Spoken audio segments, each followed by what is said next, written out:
नमस्कार श्रोते हो, रेडिओ जयंतच्या आनंदी कट्ट्यावर मी अनुराधा आपणा सर्वांचं मनपूर्वक स्वागत करते. श्रोते हो, आजच्या आनंदी कट्ट्यावर एक फार छान वाचनात आलेला विचार तुमच्याशी शेअर करते. काही क्षण आपल्या आयुष्यात असे येतात ना की आपल्याला अकारण माघार घ्यावी लागते, कारण वातावरण व्यवस्थित ठेवण्यासाठी आपण घेतलेला तो पुढाकार असतो किंवा आपली ती माघार त्यावेळची गरज असते.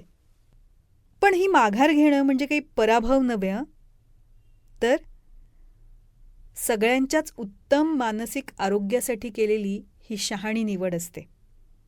प्रत्येक परिस्थितीत लढत राहायचं किंवा स्वतःचंच मत सिद्ध करण्याचा हट्ट करायचा, हे आपल्या आणि इतरांच्याही मनावर प्रचंड ताण आणू शकतं.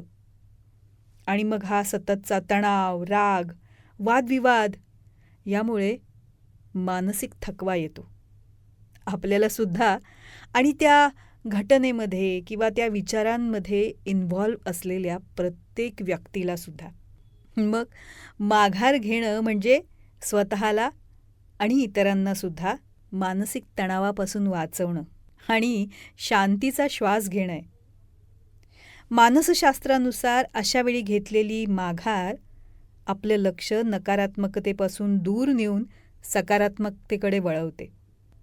त्यामुळं आपली ऊर्जा जपली जाते, आपलं मन शांत राहतं.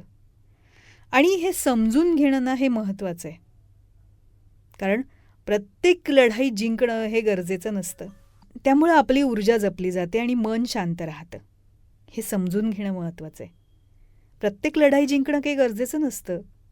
काही ठिकाणी मागे हटणं किंवा माघार घेणं हीच शहाणपणाची आणि मॅच्युरिटीची खूण असते.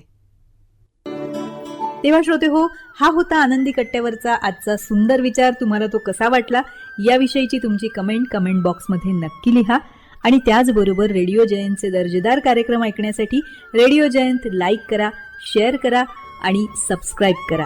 रेडिओ जयंतचं सबस्क्रिप्शन फ्री आहे. आणि त्याचबरोबर नोटिफिकेशनसाठी बेल आयकॉनवर क्लिक करायला सुद्धा विसरू नका.